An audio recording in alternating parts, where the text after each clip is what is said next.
Bonjour et bienvenue sur l'espace dédié au site mécaniqueuniverselle.net, le site qui vise à démontrer que l'humanité dans son ensemble évolue vers son ultime perfection. Nous travaillons tous à cette œuvre incroyable, sans le savoir, qui consiste à conduire l'humanité à sa perfection. On construit finalement le paradis pour nos futurs descendants. Alors ça prendra encore quelques siècles, peut-être 2, 3, 4, peut-être 10 siècles, mais l'humanité se dirige inexorablement vers cette finalité.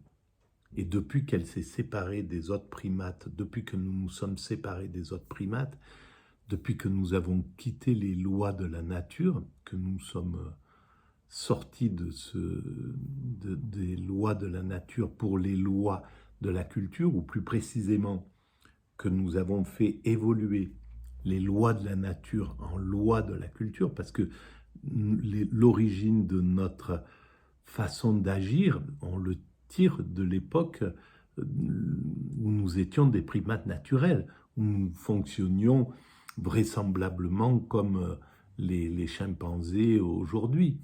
Même si c'est discutable tout ça, mais enfin on était dans un système un peu comme ça, dominant-dominé, un groupe de dominants qui thésaurisent les privilèges, etc. etc. Voilà. Et des relations sociales de cet ordre-là, et ben, à partir de ces relations sociales, à partir de ce système, nous l'avons fait évoluer et nous pouvons le travailler maintenant. En le passant au niveau de la culture, en faisant évoluer nos mœurs de l'instinct à quelque chose de culturel, on peut les modifier, on peut travailler dessus. Et ça, c'est très, très intéressant. Mais par exemple, l'aristocratie, c'est un système qui se rapproche du monde de la nature, qui se rapproche des lois de la nature. Un groupe de dominants thésaurise les privilèges de l'ensemble et impose sa propre volonté, voilà, sur le groupe. Alors que, en révolutionnant cela, en renversant ce modèle, en somme, puisque c'est ce qui s'est passé, et on va le voir avec les vidéos qu'on est en train de faire, en renversant le modèle de l'aristocratie, pour passer sur le modèle de la démocratie, on inverse les lois de la nature.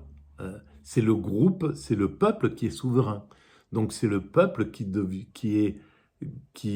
trace la route, qui donne les valeurs normalement. Voilà. Bien évidemment, on n'est pas dans une démocratie efficace, effective. Les dominants s'organisent toujours pour thésauriser les privilèges, parce qu'ils n'ont pas compris tout simplement l'intérêt et la beauté de la démocratie.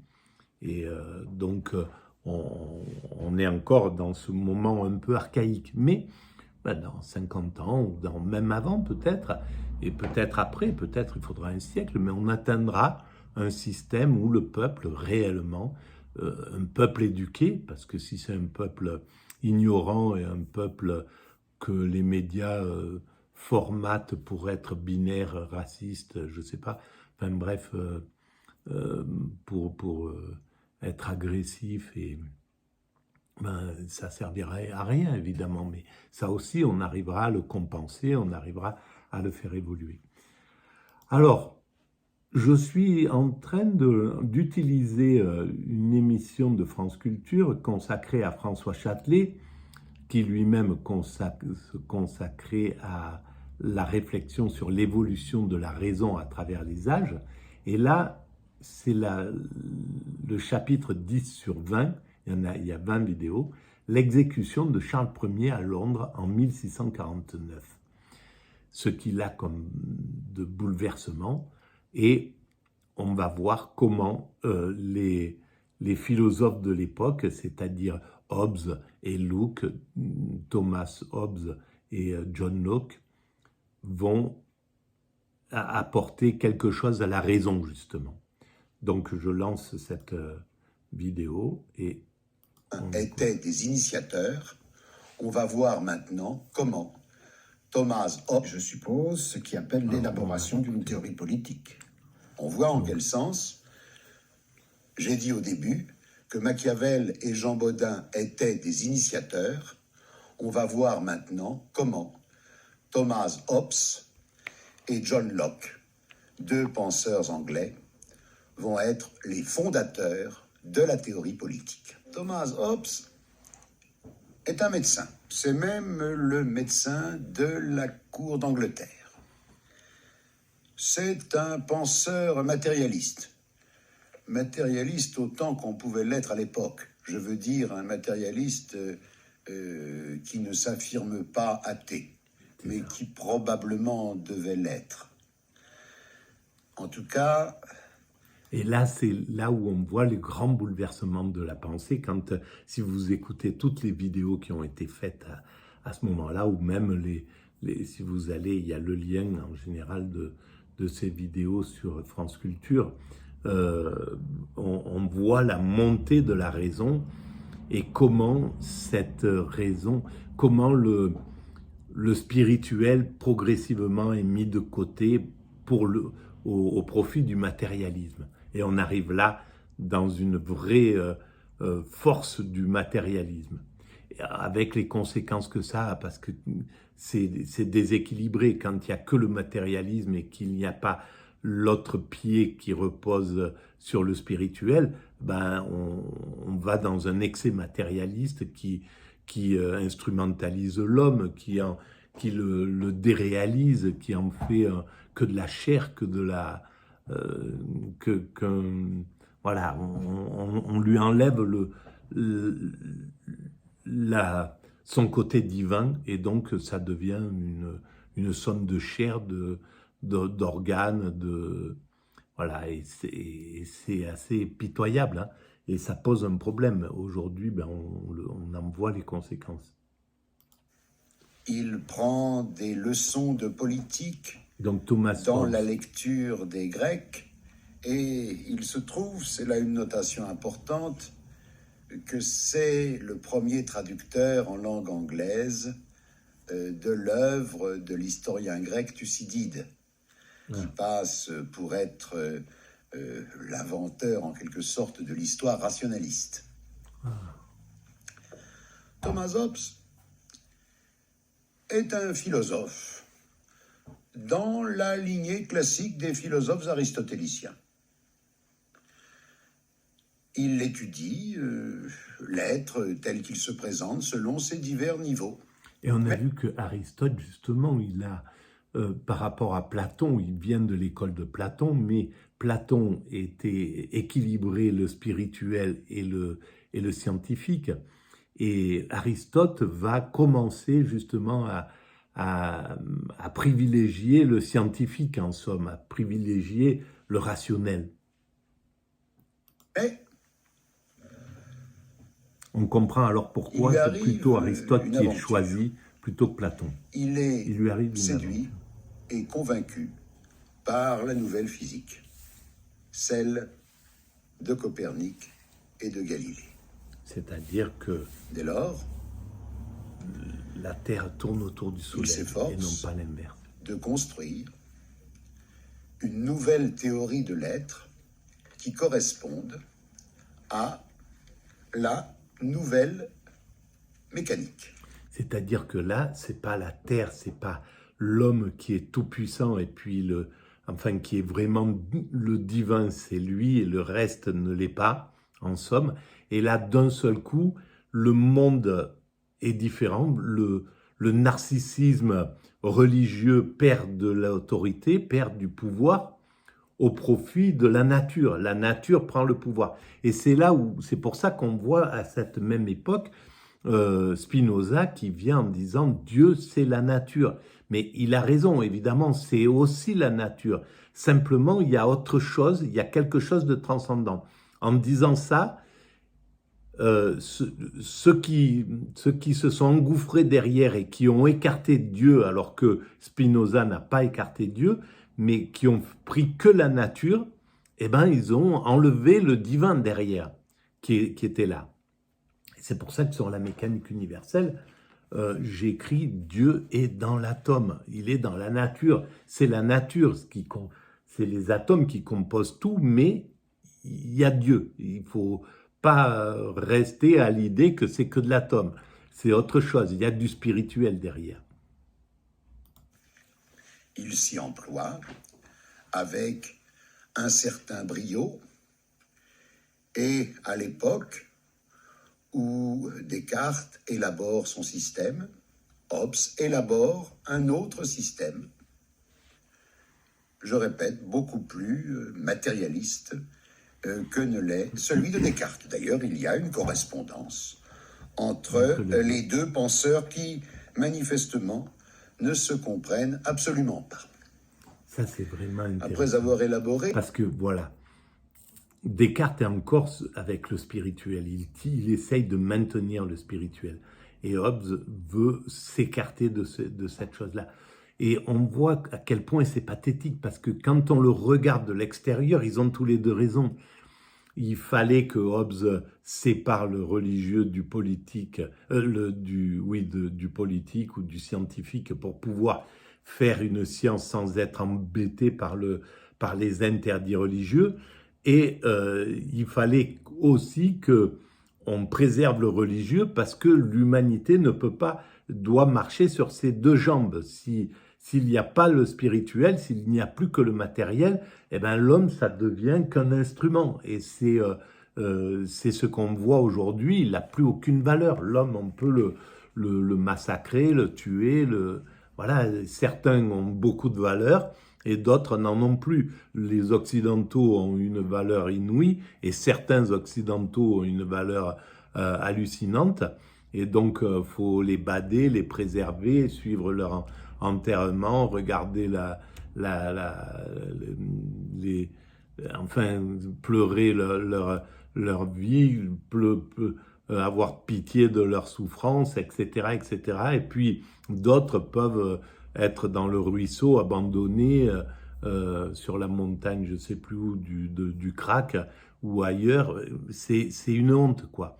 Et là, c'est vraiment le matérialisme qui donne ça. Il n'y a plus de spirituel. Donc, et même cette élite-là qui se donne à bader, hein, parce que c'est eux qui se donnent à idéaliser, à aduler, à fanatiser, etc.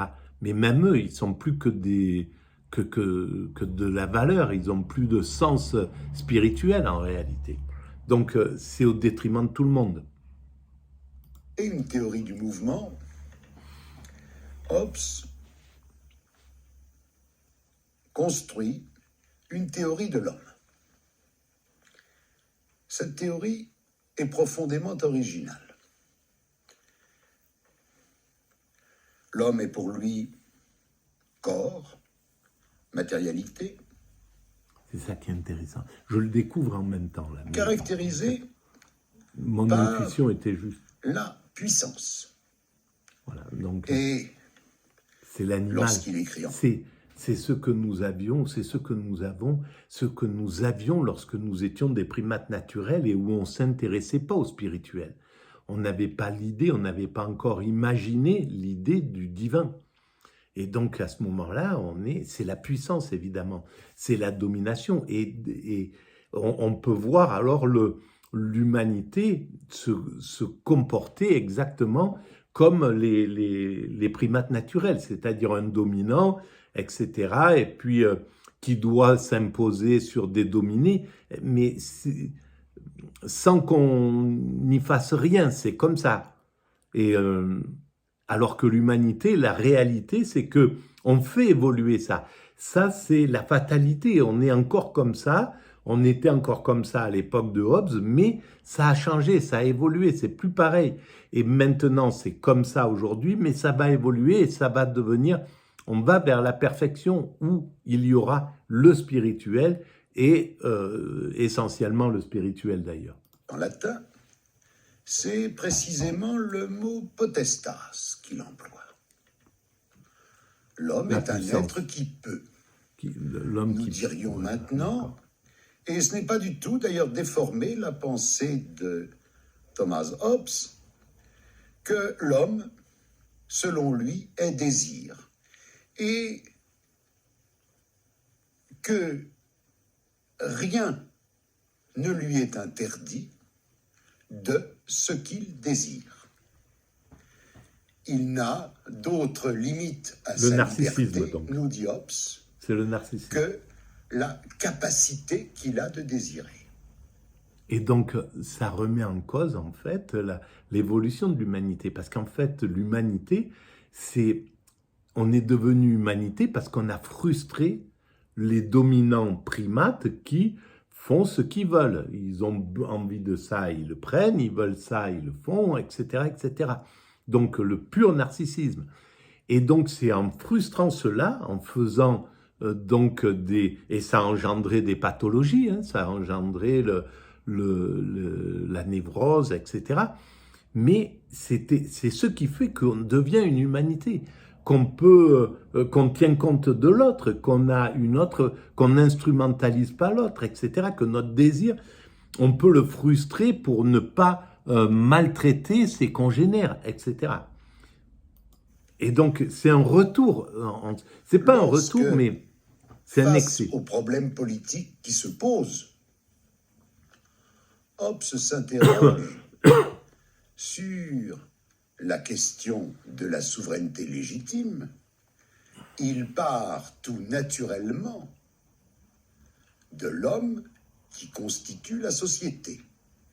Et il va s'efforcer, en penseur qui reste hanté par le schéma aristotélicien, il a refusé tout le contenu de l'aristotélisme, mais il a gardé le schéma d'Aristote, qui consiste à déduire la socialité de l'être de l'homme.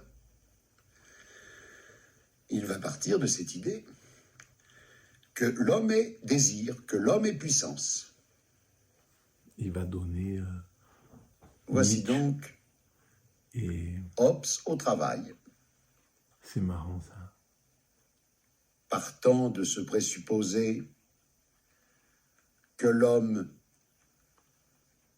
peut tout, il décrit ce qu'est l'homme à l'état de nature, avant qu'il entre en société, ou, si l'on veut éviter cette fiction historique d'un homme qui existerait en dehors de la société, ce qu'est l'homme lorsqu'on lui retire tous les attributs qui lui sont conférés par la société. Voilà l'homme à l'état de nature. À l'état de nature, l'homme est totalement libre de faire tout ce qu'il est capable de faire. Or, Hobbes ne peut manquer de noter ici que, du coup, l'état de nature est un état contradictoire, car oui. si l'homme désire et veut réaliser ses désirs tout normalement, il veut aussi vivre et jouir et être heureux. Or, il y a contradiction entre ces deux données, car en s'efforçant de réaliser son désir, l'homme entre en lutte avec l'autre homme qui désire la même chose que lui. Oui. Et puis, le désir est toujours inassouvi. C'est pas le bonheur, le plaisir. Le désir amène au plaisir, mais ça n'est pas le bonheur. Le bonheur se suffit à lui-même. Le plaisir est insatiable. Une fois atteint, il en faut un autre. Il faut le renouveler. Donc, c'est quelque chose qui va avec la nature, mais qui ne va pas avec la culture. Et surtout, ça rentre en contradiction avec l'évolution de l'humanité, qui est, si on est sorti de la nature, c'est justement, c'est intuitivement. Pourquoi ?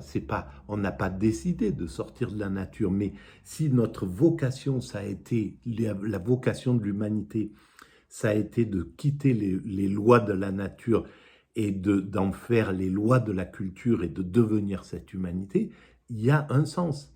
Et pourquoi? C'est ça exige de frustrer cette toute-puissance, ce potentat dont il parle. Pourquoi? C'est justement ça qu'on doit frustrer. Et ce système anglais, on voit qu'il est à l'œuvre aujourd'hui. Cette vision où on ne doit pas s'embarrasser de principes et où le pouvoir est total, le pouvoir de l'homme. On le voit au niveau de l'Amérique qui a pris le relais de l'Angleterre, en somme. Hein. C'est les mêmes, c'est le libéralisme, c'est ce libéralisme qui cherche à atteindre sa toute-puissance et qui, quand il l'atteint, comme c'est le cas depuis les années 90, depuis que le mur de Berlin est tombé, donc depuis que son adversaire, le communisme, n'est plus là, le capitalisme est devenu tout-puissant, et avec cette toute-puissance, il ne sait pas comment, ça devient un problème, quoi. C'est un excès de matérialité, et qui pose un gros problème à l'humanité. Dès lors, parce que les seules valeurs, c'est l'argent, le pouvoir, c'est les pulsions. C'est une constante de vie dans l'insécurité. Aussi longtemps que les hommes vivent sans un pouvoir commun qui les tienne tous en respect, ils sont dans cette condition qui se nomme guerre. Et cette guerre est guerre de chacun contre chacun. Dans un tel état, il n'y a pas de place pour une activité industrieuse, parce que le fruit n'en est pas assuré. Et conséquemment, il ne s'y trouve ni agriculture, ni navigation, ni usage des richesses qui peuvent être importées par la mer, pas de construction commode, pas d'appareil capable de mouvoir et d'enlever les choses qui, pour ce faire, exigent beaucoup de force, pas de connaissance de la face de la terre, pas de computation du temps, pas d'art, pas de lettres, pas de société, et, ce qui est le pire de tout, la crainte et le risque continuel d'une mort violente.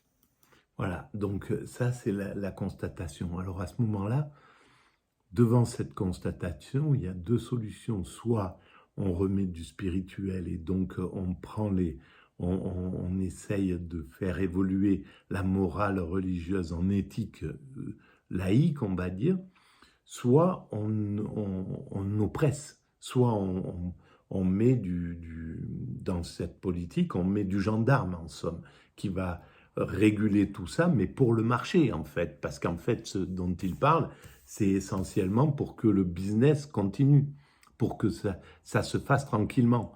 Et donc ça opprime l'homme, on est obligé d'opprimer l'homme, d'opprimer les pulsions humaines par la force, alors qu'il y avait la possibilité de l'opprimer par la morale. En fait, c'était ça qui se passait dans le médiéval ou avant. C'est que les riches allaient, comme les pauvres, allaient à l'église, et le prêtre leur disait il faut partager, il faut pas opprimer le faible, etc. Il faut tendre la joue, il faut que celui qui n'a jamais fauté lui jette la première pierre. Enfin bref, toutes les grandes valeurs christiques qui étaient distribuées pour que justement l'homme puisse maîtriser lui-même ses pulsions. Et là, on passe sur quelque chose de radical, c'est-à-dire que s'il n'y a plus du divin, on est obligé de mettre de la violence pour gérer les choses. Et je vais arrêter là pour cette vidéo. Voilà, en tout cas, merci de votre écoute et à très bientôt. N'oubliez pas d'aller visiter la mécanique universelle. Si vous voulez connaître la théorie, il y a toujours le lien en dessous. Et puis de laisser des avis et des commentaires éventuellement. Merci, au revoir.